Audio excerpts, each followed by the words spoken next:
Fuck you, fuck you, fuck you. You're cool. And fuck you, I'm out.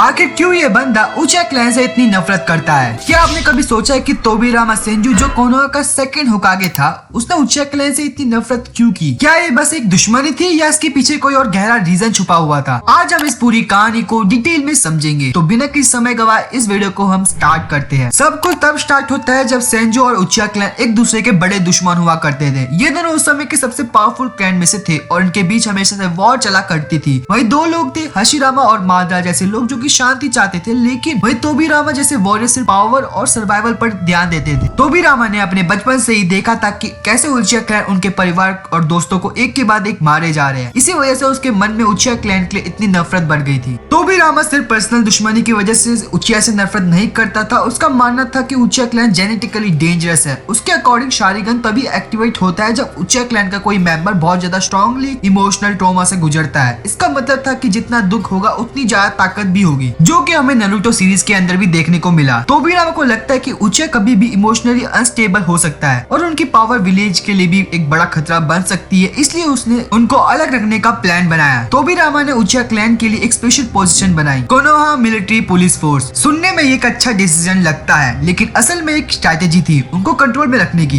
Police force बनकर तोबिरामा ने ensure किया कि उचिया villages जो कि पॉलिटिकल डिसीजन से दूर रहेंगे। ये एक तरीके का इनडायरेक्ट इंसोलेशन था, जिससे उचिया और भी नाराज हो गए और कोनोहा से दूर होने लगे। अब सवाल यह है कि क्या तोबिरामा सच में उचिया क्लैन से नफरत करता था या फिर वो विलेज की सिक्योरिटी के लिए वरीड था? कुछ लोग कहते हैं कि तोबिरामा प्रैक्टिकल थिंकर था जो फ्यूचर में होने वाली खतरे को समझ रहा था, लेकिन उसके इस डिसीजन ने उचिया और कोनोहा के बीच एक ज्यादा दुश्मनी बढ़ा दी या दूरियां बढ़ा दी। अगर तोबिरामा ने उचिया क्लैन को और अच्छी तरह समझा होता तो शायद फ्यूचर में उचिया मैसेकर जैसे इंसिडेंट नहीं होते, जहाँ एक बंदे ने पूरे उचिया क्लैन को मार दिया और साथ ही में वो बंदा भी उचिया क्लैन का था। तोबिरामा का ये डिसीजन लॉजिकल था, लेकिन उसके कॉन्सिक्वेंस जो कि बहुत ज्यादा डेंजरस निकले। तो सारे जवाबों का आंसर मिल ही गया होगा। अगर तोबिरामा ये सब नहीं करता तो फिलहाल ये सब बाद में रखते हैं, बट अगर इस वीडियो में अच्छे खासे लाइक आ गए तो वीडियो आ जाएगी। बट हाँ, वो एक थ्योरी पर बेस्ड होगी जो कि ऑफ कोर्स है कि ये बंदा उचिया क्लैन से नफरत करना कभी नहीं भूलेगा। सो वेल, मिलते हैं।